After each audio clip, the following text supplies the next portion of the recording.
जसं बाळासाहेब ठाकरेंच्या आठवणी सांगितल्या. तुम्ही इतके वर्ष पत्रकारितेमध्ये आहात. जी आज परिस्थिती राज्यामध्ये आहे, मग शिवरायांवरती आक्षेपार्ह बोलल्यानंतर त्यांच्या घराला सुरक्षा मिळते.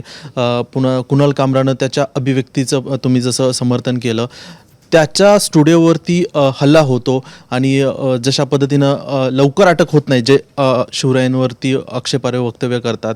नितेश राणे आहेत त्याच्या पद्धतीनं हिंदू मुस्लिमचं तेढ निर्माण करतायत. पुन्हा विधान परिषदेमध्ये आपण जशी भाषा बघितली, पायाला किंवा हाताला ज्या पद्धतीचं, ही सर्व परिस्थिती बदलली. याचा पाठीराखा कोण आहे? हे कोण त्यांना प्रोक करत आहे कोणाला ह्या सर्व परिस्थितीला? नाही, मला असं वाटतं की आत्ता तर सत्ताधारी जबाबदार आहेत असं मला वाटतं. तेच ही परिस्थिती निर्माण करतायत आणि त्यांच्या आशीर्वादानेच हे सगळं होतं. पण हे नेहमीच सत्ताधारीच परिस्थिती नाही, सत्ताधारीच निर्माण करतात, राजकारणासाठी करतात. म्हणून मी म्हटलं ना, एका पक्षाचं नाव घेत नाही, पण सध्या सत्ताधारीच जबाबदार आहेत.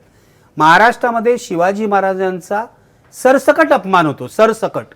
म्हणजे आता आपण कोरटकर किंवा तो कोण दुसरा ॲक्टर आहे सोलापूरकर, त्याचं नाव घेतो, पण तो कोश्यारीने पण केला ना. भगतसिंग कोश्यारी जे राज्यपाल होते त्यांनी पण केला. त्यांच्यानंतर भाजपच्या एका प्रवक्त्यांनी शिवाजी महाराजांनी औरंगजेबाला माफीपत्र दिली, 6 माफीपत्र असं म्हटलं. सातत्याने भारतीय जनता पक्षाकडून अपमान झालेला आहे शिवाजी महाराजांचा किंवा भाजपच्या संघपरिवाराशी संबंधित लोकांकडून. मला असं वाटतं याच्या पाठचं जे राजकारण आहे ना, ते आपण समजून घ्यायला पाहिजे. कारण संघपरिवाराने शिवाजी महाराजांना किंवा मराठेशाहीचा जो प्रभाव होता त्याला कधीच मान्यता दिलेली नाही. तुम्ही एक लक्षात घ्या, महाराष्ट्रात शिवाजी महाराजांचा पुतळा पहिला जो पुण्यात उभा केला तो सुद्धा शाहू महाराजांच्या प्रयत्नाने झालेला आहे. त्याआधी शिवाजी महाराजांचा पुतळा झाला नव्हता. शिवाजी महाराजांना त्यांचं कर्तृत्व ओळखून जे काय महाराष्ट्रात स्थान मिळालं आहे याच्यामध्ये महात्मा फुलेंचं काम मोठं आहे. शिवाजी महाराजांचा पहिला पोवाडा महात्मा फुले लिहिलेला आहे, तुम्हाला सगळ्यांना माहिती असेल.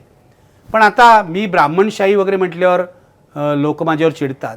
मी काय एका जातीवर बोलत नाही आहे, पण त्या काळात जी ब्राह्मणशाही होती, खरंच त्यांनी या मराठेशाहीवर सातत्याने अन्याय केलेला आहे.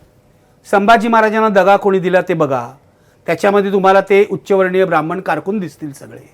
तुम्ही बघा हे सगळं. माझं म्हणणे ताराराणींवर अन्याय कोणी केला?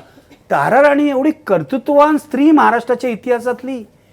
तो औरंगजेब तिथे जो कबरीमध्ये गेलेला आहे, औरंगजेबाची इच्छा होती की आपण दिल्लीला जाऊन आपला मृत्यू व्हावा आणि तिथे सगळं व्हावं, कबर वगैरे. त्याला महाराष्ट्र सोडून जाता आलं नाही 27 वर्ष. शिवाजी महाराज गेले, संभाजी महाराज गेले, मग राजाराम महाराज आले, मग ताराराणींचं कर्तृत्व अपार आहे. आणि मी तुम्हाला सांगीन तरुण मुलांना, ताराराणींवर ग्रंथ लिहिलेला आहे, मला वाटतं जयसिंगराव पवारांनी, तो सगळ्यांनी वाचला पाहिजे. ह्या इतक्या कर्तृत्ववान महिला महाराष्ट्रात आहेत, त्यांना आपण काही म्हणजे प्रतिष्ठा देत नाही आहोत, त्यांचं काम लोकांपर्यंत पोचवत नाही आहोत. मला असं वाटतं महाराष्ट्र कुठेतरी वाट चुकतोय असं मला वाटतं. त्याला जबाबदार राजकारण असेल, आपण सगळे असू. हल्ली बौद्धिक होत नाही. आमच्या काळात आम्ही कसे आलो याच्यामध्ये? चळवळी होत्या. मी पत्रकार झालो याचं कारण चळवळी आहेत. त्या चळवळीच्या संपर्कामध्ये आलो, कम्युनिस्टांच्या संपर्कामध्ये आलो, सोशलिस्टांच्या संपर्कामध्ये आलो, वेगवेगळ्या चळवळी बघितल्या, तिथली बौद्धिके ऐकली, मार्क्सवाद कळला, इतर लोहियावाद कळला, सर्व कळलं. आज चळवळी उरलेलं नाही आहेत. पण हे जे महाराष्ट्रातलं बौद्धिक होतं ना, ते कुठेतरी नष्ट झालं आहे. म्हणजे मी कायम म्हणतो, बुद्धिमंतांचा महाराष्ट्र हा सध्या बदमाशांचा महाराष्ट्र झाला आहे. ही शोकांतिका आहे आणि हे माझं दुःख आहे. कुठेतरी हे सगळं, आणि तुमच्यासारखी तरुण मंडळी आहेत म्हणजे, पण ती गप्प तरी बसली आहेत किंवा काहीतरी करत ना, काय करायला मागत नाही. मला असं वाटतं हे पुन्हा महाराष्ट्रातलं, याला मी महाराष्ट्र धर्म म्हणतो. जे आपण शिवाजी महाराजांबद्दल बोलतो, फुले शाहू आंबेडकरांबद्दल बोलतो, संत परंपरेबद्दल बोलतो, सर्वधर्मीय सहकार्याबद्दल बोलतो किंवा जातीतल्या देवाणघेवाणीबद्दल बोलतो, हा महाराष्ट्र धर्म आहे. माझं असं म्हणणं आहे, महाराष्ट्र धर्म आपण जागवायला पाहिजे.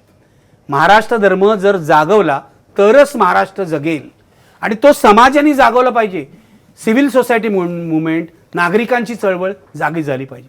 माझा असा प्रयत्न आहे, नागरिकांची चळवळ जागी व्हावी, नागरिकांशी बोलावं. नागरिक जर रस्त्यावर आले, नागरिक जर ॲक्टिव्ह झाले तर खूप मोठा बदल घडू शकतो.